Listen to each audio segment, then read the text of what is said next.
The twin suns burned hot over the broken alien desert. Nothing moved except the dry wind blowing over the sand and cracked rocks. The war had ended here just a day ago. Smoke still rose from broken machines, and bodies lay untouched. There was no rescue, no life, just silence. In the middle of this dead land, a girl crawled. She was not human. Her skin was pale blue, and glowing marks ran along her arms and neck. Blood, thick and violet, dripped from her leg and shoulder. Her breathing was weak. She dragged herself forward with shaking arms, leaving a trail in the dust. She had been left behind. Her name was Sira, daughter of a powerful alien leader. But here, in this place, she was just another dying soldier. Her people had pulled back, quickly after defeat. They had no time or no heart to look for the wounded. Sira had called for help again and again, but no one came. Now her voice was gone. Her strength was gone. She stopped crawling and lay flat on the hot ground. Flies buzzed near her wounds. Her eyes closed slowly. She whispered one final word, in her own language, something like "Mama." Then, nothing. Just then, a shadow moved nearby. Boots stepped into the dust beside her. Human boots. A man knelt beside her. He wore worn military armor, scratched and dirty. A red cross was painted on his shoulder. He was a combat medic, Ethan Cole, one of the few humans still searching the battlefield for survivors. Ethan looked at the alien girl. She looked barely alive. Her chest rose and fell very slowly. Her skin was burning from the twin suns. Her lips were dry and cracked. But she was still alive. He dropped his bag beside her and opened it quickly. "She's just a kid," he whispered. Carefully, Ethan poured water on a cloth and touched her lips. She flinched slightly, but didn't wake. He checked her wounds. They were deep, some from shrapnel, some from laser burns. She had lost a lot of blood. "This is bad," Ethan said softly. He had only a few supplies left. He had already helped 3 human soldiers today and was running low. But something in him wouldn't let him leave her. She was the enemy, but he saw her now not as a threat, but as a dying girl, alone, abandoned. "I got you," he said, beginning his work. He cleaned her wounds, using steady hands even while sweat poured from his brow. He wrapped her leg tightly, then worked on her arm. She made a small sound, maybe a groan, but still didn't open her eyes. Time passed slowly. The wind picked up, carrying more dust. Ethan looked around. This place was dangerous. There were still hidden drones, wild creatures, and maybe worse. He couldn't stay out here long, but he also couldn't carry her far without shelter. A few 100 meters away, he saw something, a broken shuttle half buried in sand. He lifted Sira into his arms, grunting from the weight. She was light, too light. Her body trembled against his chest. Carefully, he moved across the battlefield, always watching, always listening. Finally, he reached the shuttle. Its doors were twisted, but one side had just enough space for him to slip in. Inside, it was dark and hot, but safe from wind and drones. He laid her on a metal bench and pulled off his backpack. Ethan sighed and sat beside her. "You're not dying today," he said quietly. As the sun began to set outside, turning the sky a dark orange, Sira's eyes flickered open for a second. She looked at him, confused, afraid. Her lips moved, but no words came. Ethan leaned forward. "It's okay," he said. "You're safe. I'm not going to hurt you." She blinked once, twice, then fell back into unconsciousness. He sat back, breathing out. What was he doing? This girl was the daughter of his enemy. If his own commanders found out, they might punish him. If her people found him, they might kill him. But Ethan didn't care. She was left for dead. But someone had to care. Someone had to do what was right. Outside, the stars began to appear in the sky one by one. The desert grew cold. Inside the shuttle, Ethan sat in silence, watching over her. And the girl in the dust still breathed. Ethan didn't sleep that night. He sat beside the alien girl in the broken shuttle, listening to the wind howl outside. The cold had come fast after sunset. His jacket was thin, but he covered her body with it instead. Her skin was cold to the touch and she trembled every few minutes. She still hadn't woken. He checked her pulse again. Still there. Faint, but steady. She's strong. Ethan whispered to himself. He reached for a small packet of rations. He hadn't eaten since morning. As he opened it, he paused. She needed it more. Gently, he opened her mouth and gave her a few drops of nutrient paste. Her throat moved. She swallowed. That was a good sign. By morning, the desert had changed. The light returned, but so did danger. Ethan knew he couldn't stay inside the broken shuttle. Drones flew during the day. Patrols might be back. Wild animals came to feed on the dead. They had to move. Ethan strapped on his gear. He placed his medkit on his back, filled his canteen, and then turned to her. "I don't know your name," he said softly, "but I'm not leaving you."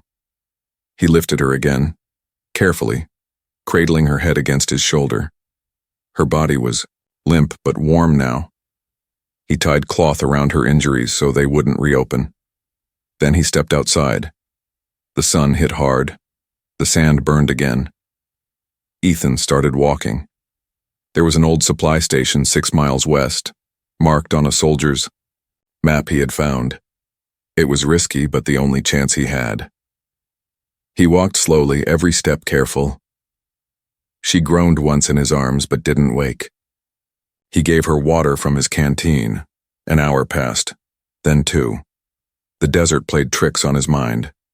Heat waves danced in the air. Shapes appeared and vanished in the distance. A shadow moved on the ridge. Ethan dropped low, covering the girl with his body. He waited. Nothing came. He got up and kept walking. His legs ached, his back burned from the weight. But every time he looked down at her face, pale and peaceful, he kept going. He didn't know why, but she mattered, more than orders, more than survival. She was his responsibility now. By the time he reached the supply station, the sky had started to dim. The station was hidden in a rocky hill, old, broken, and half covered in vines and dust. A cracked solar panel hung over the door. Inside, it smelled like rust and dried blood. But it was shelter. Ethan placed her gently on an old sleeping mat. The place had been raided long ago, but some things still worked. He powered a small heater and it hummed to life. Warmth filled the room. He looked at her again. Her eyes were twitching under closed lids.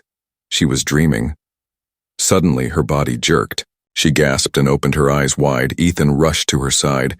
"Easy! You're okay," he said. She tried to sit up, panic in her eyes. But her body was too weak. She collapsed again. "No hurt," she whispered in broken English. He paused. She spoke his language? Just a little. "No," he said gently. "No, hurt. I saved you." She looked at him confused. Her eyes were glowing faintly now, bright gold with lines of blue. "You... enemy?" she asked, breathing hard. Ethan took a breath. "I'm human. Yeah, and I guess you're the enemy too." She flinched. "But I don't care," he added quickly. "You were dying. I helped. That's what I do." She blinked, eyes full of questions. But her energy faded, and her head rested. "Back. Name?" she asked. "Ethan," he replied. She whispered something in her language. Then slowly she said, "Sierra." Ethan smiled a little. "Nice to meet you, Sierra. Let's try not to die today." That night, a storm began outside. The wind screamed through cracks in the walls. Ethan placed more blankets over her, using everything he could find. He sat close, holding his small stun gun in one hand and watching the shadows. But his mind wasn't calm. He had just broken a dozen military rules, aiding the enemy, giving supplies, risking his life for someone who might be dangerous. But in his heart, it didn't feel wrong. She was young, hurt, alone, and no one deserved to die that way, especially not her. Somewhere far above, a drone camera flashed quietly. Red lights blinked. Signal had been sent.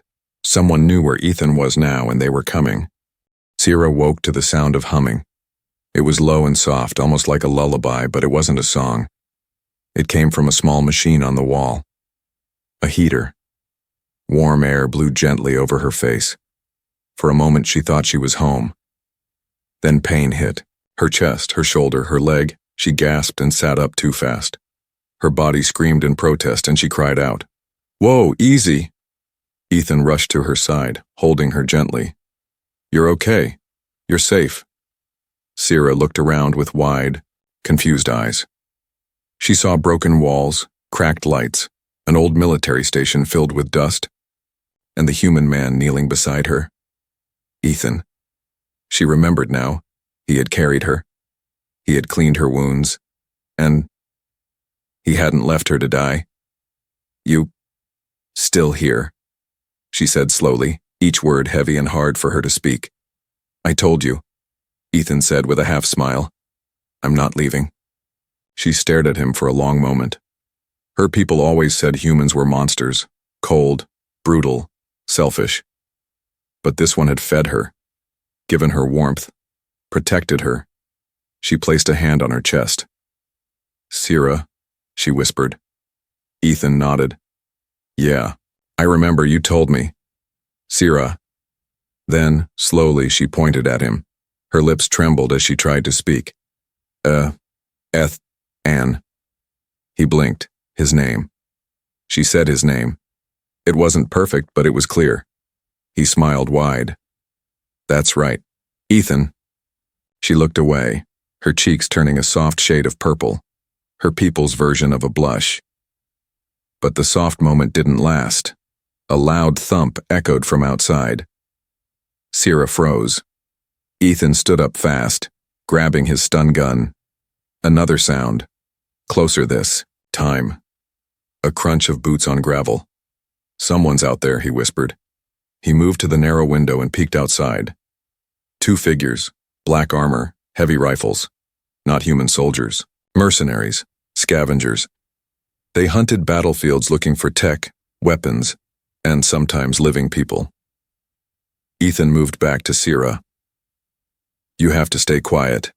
She nodded. He placed her gently behind a broken storage crate and handed her a metal pipe. "If anyone gets close, use this. Swing hard." She didn't argue. He moved to the door and crouched, heart racing. The footsteps grew louder. He could hear voices now, muffled, speaking fast. They picked up the distress signal.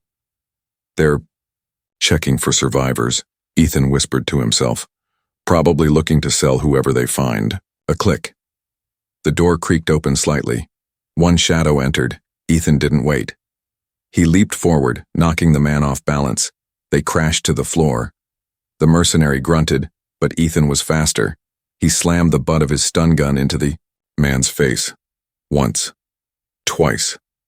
Out cold. The second man shouted from outside, raising his weapon. Ethan fired his stun gun. Blue light flashed. The second man dropped. Breathing hard, Ethan dragged both bodies inside and closed the door again. He tied them up with cords and dumped their weapons far across the room. Sierra peeked out from her hiding spot, shaking slightly. "It's okay," Ethan said, coming over to her. "They're not waking up anytime soon." She looked at him like she had never seen anyone like him before. "You fight for me?" she asked, voice still weak. He sat down beside her and nodded. "Yeah. You're not alone anymore."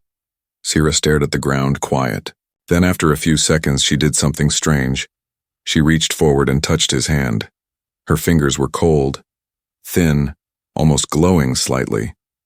But the touch was soft, gentle, and it said what her words couldn't. "Thank you." Later that night, she lay under a blanket while Ethan fixed what was left of a small cooking device. She watched him from the shadows. Eyes half closed, he was humming again, something simple and slow. She repeated it in her mind. "Ethan, she whispered to herself. It felt strange in her mouth, but safe in her heart. She turned her head and whispered again, this time a little louder. Ethan. He turned. You said my name? She looked embarrassed, pulling the blanket up to her face. He laughed softly. You're learning fast. Then he added gently, I'll teach you more, if you want. She nodded once, her eyes already closing, again. Outside, the stars moved across the sky. But inside that small broken station, a human and an alien were no longer strangers. They were becoming something else. And neither of them realized. More were coming. Not mercenaries, not scavengers, but people who would kill to keep them apart. The air inside the station had grown still. Too still. Sierra was asleep again, her breathing soft and slow. Ethan sat by the broken window watching the stars. His stun gun rested on his knee. He hadn't slept in 2 days, and it was starting to show. His eyes were red. His hands trembled slightly, but he refused to close them. Something felt wrong. Earlier, he had moved the 2 mercenaries to the far end of the shelter, tied, gagged, unconscious, but alive. He didn't believe in killing, even enemies. But now, he wondered, had he made a mistake by letting them live? Suddenly a sound, not from outside, from the comms panel in the wall, long dead since the war. Now it buzzed to life with a faint crackle. Someone had activated it remotely. Ethan rushed. Over. The screen flickered. A blurred image appeared. A face in black armor, half-covered, red eyes glowing through a helmet. You have something that belongs to us, the voice said. Ethan stared in disbelief. You will hand over the alien girl, or you both die. The screen went dark. A second later, boom. The entire shelter shook as something exploded near the front. Sierra woke up with a cry, falling from the bed. Ethan ran to her and helped her up. What's happening? She asked. Terrified, they found us. Sierra's eyes widened. I should go. I bring danger. You helped me. Now you die because of me. Ethan shook his head hard. No, you're not leaving. You're not alone anymore. I'll get you out. But, he gripped her shoulders. No arguments, you trust me, right? She looked into his eyes and gave a tiny nod. Good, he said. Then stay behind me. Outside, 5 armed soldiers approached with plasma rifles. These weren't common mercs. These were trained hunters, professionals, hired to recover royal assets, like Sierra. Inside, Ethan set traps quickly. Broken. Wiring across the floor. A heavy shelf near the door, ready to fall. He loaded the mercs' weapons. Real ones, not stun guns. His hands moved fast. No time to think. Stay low, he whispered to Sierra, placing her behind the supply crates. Again she watched him move. He looked tired, but fearless. Bang. The front doors burst open. One soldier entered, then another. Ethan waited, hiding behind a pillar. As the third man stepped in, Ethan threw a metal pipe across the room. The noise made all 3 turn, and... That's when Ethan attacked. He fired first. 1 shot, 2 shots. The first man dropped. The second returned fire, but missed. Ethan ducked, rolled, and tackled him hard. They fought hand to hand. Fists, elbows, knees. Ethan got the upper hand and knocked the man out cold. The third man raised his rifle, but before he could shoot, whack!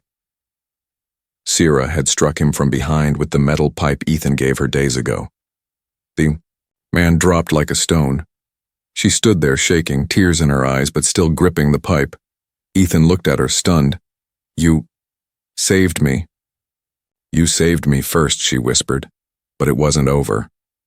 2 more soldiers entered from the back door. Ethan jumped in front of Sierra, firing fast.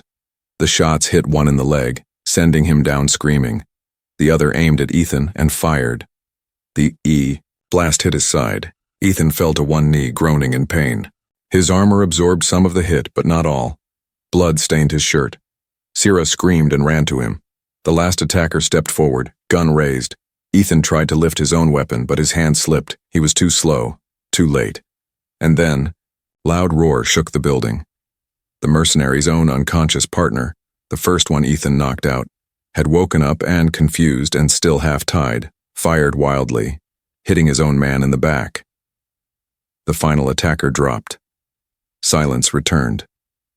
Ethan gasped, holding his side. Sierra knelt beside him, tears running down her face. "You're bleeding. You need help," she cried. "I'll be fine," he groaned. "Are you okay?" She nodded quickly. "Because of you." He tried to laugh but coughed instead. "You hit that guy pretty hard. I was scared, but I remembered what you said." He smiled weakly. "Guess that pipe came in handy after all."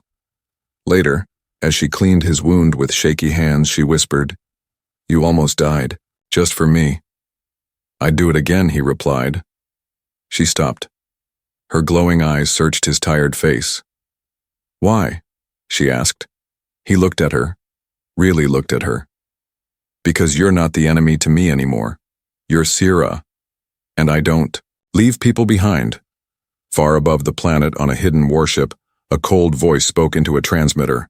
"Target Sierra is still alive. Human interference confirmed. Send extraction team immediately." The hunt was not over. Not yet. The morning sun rose, soft and golden, but it brought no peace. Inside the broken station, Sierra sat beside Ethan, who was still unconscious. His face was pale. His body burned with fever. The wound on his side had reopened during the night. She had done her best to stop the bleeding using what little she had learned from watching him. But now, he was still. His breathing was shallow. Cold sweat ran down his forehead. Sierra touched his cheek gently. "You gave too much for me." Tears filled her glowing eyes. Her people had abandoned her, called her useless, a burden, a threat to royal secrets. But this human, this stranger, had carried her, protected her, even fought and bled for her, and now he was dying, because of her. She couldn't let that happen. She stood up, wobbling a bit. Her body was still healing, but stronger now. Her strength was returning. She had learned to walk again, little by little, in the nights Ethan slept. She hid her practice. He had done too much. It was her turn now. She looked at the door. Beyond, that door was danger. Hunters, drones, maybe worse. But somewhere out there were human outposts, medical help, supplies, hope. She wrote something on the ground beside him in her own language. 3 simple lines. It meant, "Wait for me." Then, with nothing but a knife and a bottle of water, Sierra slipped out into the early morning light. Alone. The desert wind hit her face. It smelled like ash and metal. She followed the path Ethan once walked. His footprints still marked the sand, faded but there. The same 6 miles he had carried her. She remembered his strength. Now she needed her own. Each step hurt, but she did not stop. She thought of him lying there, burning with fever. She whispered his name with every step. "Ethan." Hours passed. Her throat dried, her legs shook. She kept going. A shadow passed above. She looked up. A drone. Its red eye locked on her. She turned and ran, heart pounding. But her legs weren't strong enough. She fell. The drone hovered closer, scanning her. Suddenly, a blast of light shot past her, hitting the drone and knocking it out of the sky. Sierra covered her head, expecting capture. Instead, a human scout team appeared over the ridge, 3 soldiers in rough armor. One ran toward her. "Hey, she's alive." Sierra tried to speak but fainted in his arms. Back at the eye, shelter. Ethan woke slowly. His body ached, his vision blurred. He turned his head and, "Sierra?" Nothing. The shelter was quiet. No sign of her. Panic rose in his chest. He sat up too fast and groaned in pain. His side was wrapped neatly, and then he saw it. 3 strange lines drawn on the floor. Alien writing. He touched the marks with shaking fingers. She left. He knew what that meant. She had gone to save him. "Damn it, Sierra," he whispered, pride and fear mixing in his voice. He struggled to his feet. He had to go after her, had to find her, had to. A loud noise outside stopped him. Engines, footsteps. He grabbed his weapon and limped to the window. A small military transport ship had landed nearby. And stepping out, Sierra, but she wasn't alone. 3 human soldiers guided her gently. One of them waved toward the station. "We found your medic, he's inside." Ethan stumbled out the door. Sierra saw him and broke into a run, almost falling. She reached him, eyes full of tears. "You're alive," she whispered. He smiled. "You came back. You saved me," she said softly. "It was my turn." He pulled her into a weak hug. "You scared the hell out of me." She nodded against his chest. "I was scared too, but I couldn't let you die." Inside the ship, Ethan received real treatment. IVs, clean bandages, medicine. The fever broke. By evening, Sierra sat beside him the entire time. She held his hand and didn't let go. The soldiers gave them space. One of them even smiled. "Not every day you see an alien princess carry a medic's hope on her back." Ethan chuckled weakly. "She's full of surprises." Sierra squeezed his hand. "And I'm not leaving you again." He looked at her, surprised. "You tried to leave once," he said. "I thought I was the reason you were hurt," she whispered. "But now I know. We're stronger together." Outside, far in the distance, another ship hovered in the sky. Dark, silent, watching. Inside it, a cold voice spoke again. She returned to the human. "The bond is strong. Begin the final phase. We must retrieve her, alive or dead." The hunt was far from over. But now, she wouldn't face it alone. The stars above shimmered like quiet fireflies, but the ship's cabin was tense and quiet. Ethan sat on a medical cot, shirt half open, clean bandages wrapped around his side. He felt better now, stronger, but still tired. Across from him, Sierra sat still, her hands folded tightly in her lap. She hadn't spoken much since they took off. He watched her closely. She wasn't just quiet, she was troubled. "What is it?" Ethan asked softly. Sierra looked up. Her golden eyes glowed faintly in the ship's dim lights. "There's something I didn't tell you." Ethan waited. "My name isn't just Sierra," she said slowly. "It's Sirathian Velmorai." The name echoed in the small room like thunder. Ethan frowned. "That sounds important." She nodded. "It is." She stood up and walked toward the window. Her voice trembled, but she kept speaking. "My father is King Veltar. Was the next in line for the throne of the Marathi people." Ethan blinked. "You're a princess?" "Yes," she whispered, "but I'm not supposed to exist." Ethan sat straighter, confused. "What do you mean?" Sierra turned to him slowly. "My father had no heir. The council demanded a new queen. But my mother wasn't royal. She was from a lower bloodline, a servant. They said I was tainted." Her hands clenched. "They hated me, feared what I would become. So they kept me hidden my whole life. But then the war came, and they used me. Sent me to the front to die quietly in battle. No one was supposed to rescue me." Ethan's jaw tightened. "They threw you away," he said, voice low. She nodded. "I was a secret, a threat. If anyone knew I was alive, it could start a war inside my own kingdom. That's why they're hunting me.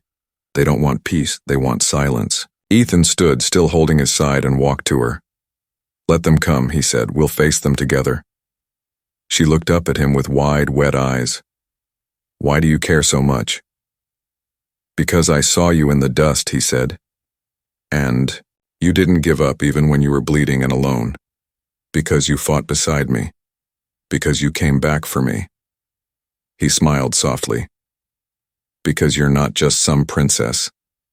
You're Sira. And I care about you. Her lower lip trembled. Then she wrapped her arms around him carefully, as if afraid he might break. I was so afraid you'd leave me if you knew, she whispered. I already knew you were something special. He whispered back. Just then, the ship shook violently. An alarm began to ring. Red lights blinked across the ceiling. Ethan rushed to the door. What's happening? The pilot shouted back. Unidentified ship behind us. It's cloaked. Just appeared out of nowhere. Sira's face went pale. It's them. Ethan's eyes narrowed. Your people? She nodded. The Blackwing. Guard. Royal assassins. They were trained to protect me, but now they want me gone. The ship shook again. Blaster fire hit the engines. We're losing power, the pilot yelled. We have to land now! Minutes later, the transport crash-landed in a wide, rocky valley. The ship skidded hard across the dirt before slamming against a cliffside. Sparks flew. The lights died. Smoke filled the air. Ethan crawled out first, helping Sira behind him. They coughed and stumbled through the wreckage. From above, dark figures floated down silently. Black armored warriors. No faces. No mercy. Sira froze. Ethan grabbed her hand. Run. No, she said. If we run, they'll chase you forever. I don't care, he yelled. You're not dying here. Not after everything. She looked at him, long and deep. Then suddenly she pressed her forehead to his, a traditional bond gesture from her world. I trust you, she whispered. Then they ran. Behind them, the Blackwing Guard moved like shadows, fast, silent, deadly. One of them raised a scanner. A soft voice came through the comm. The princess is alive, the human is with her. Orders remain. Retrieve the heir. Eliminate the witness. The hunt was back on. But this time, Sira wasn't the same broken girl. In the dust, she was the last living heir of a galactic empire, and she was done hiding. Smoke rose behind them. The canyon echoed with the sound of boots, engines, and blasters charging. They were being hunted. Ethan limped through the rocks, gripping Sira's hand tightly. His wound hurt, but he didn't stop. Sira, now stronger than ever, pulled him forward with fierce eyes and a determined heart. She wasn't the weak girl he had rescued from the sand. She was the true daughter of a king, and she was ready to fight for her life. Up there, Ethan said, pointing to a narrow cliff ledge. We'll have the high ground. Sira nodded. They climbed fast, ducking behind sharp stone edges. Below, the Blackwing Guard spread out, scanning every crevice. Sira peeked over the ledge. 4 of them, all armored. Too fast to outrun.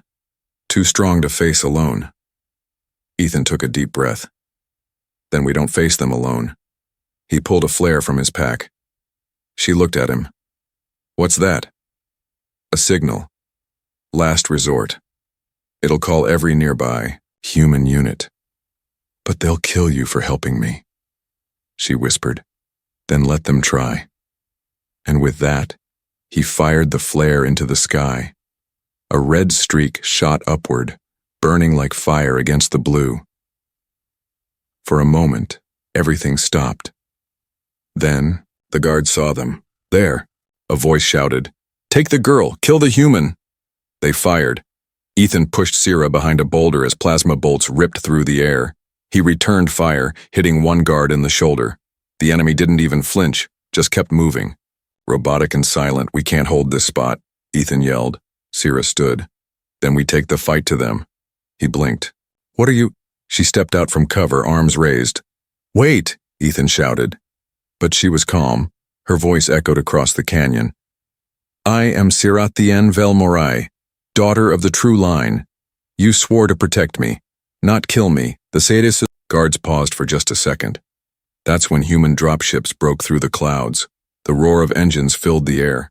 From the ships, dozens of human soldiers rappelled down, helmets glowing, rifles ready. Target confirmed. One officer shouted, "Protect the alien royal, the medic signal was true." Ethan stood beside Sira, shocked. They came. You called them, she said softly. They came for you. He shook his head. No, they came for you. The battle was short. The guards fought like ghosts, but they were outnumbered and outgunned. Ethan fired his last shots with shaking hands. Sierra used a fallen blaster, her aim steady. She was no longer afraid. She was a survivor, a fighter. Within minutes, the last of the Black Wing Guard fell. Silence returned, the dust settled, and the humans gathered around them. One officer stepped forward and saluted.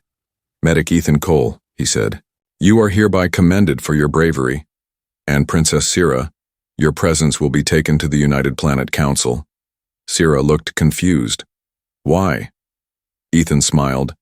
Because they're not going to let your people erase you anymore. Weeks later, a grand chamber stood filled with humans, aliens, leaders, and cameras from across the galaxy. At the center, Sierra. She wore a robe of her people's colors, her head held high. Beside her stood Ethan in a formal uniform, medals on his chest. The entire galaxy was watching. A council leader stood. Let it be known that Sirathian Velmoray, once cast aside, now stands as the rightful heir to her bloodline. Let her speak. Sierra stepped forward. She looked around slowly. I was left to die, she said in clear, simple words. I was forgotten, unwanted. I had no hope. She paused. But a human, a stranger, carried me when I could not walk. He gave me water when I could not speak. He fought for me when I could not fight. Her eyes found Ethan. He made me believe I was more than a broken name. She turned back to the crowd. Today, I speak not as a princess. I speak as someone who was saved by the courage of one man, a human. And because of him, I will fight to protect all people, alien or not, who are cast aside like I was. The room was silent. Then, slowly, applause began. First soft, then rising, louder and louder. That night, in a quiet garden far from the noise, Sierra sat beside Ethan. The stars were calm again. You changed everything, she said. He chuckled. You changed more than I ever did. She leaned her head on his shoulder. You didn't let me die, and you didn't let me give up. They sat there quietly for a while. Then she whispered, The world knows my name now. But you were the first to say it with kindness. Ethan smiled. I think I'll keep saying it. And under the stars that once watched a dying girl in the dust, a new future began. Together.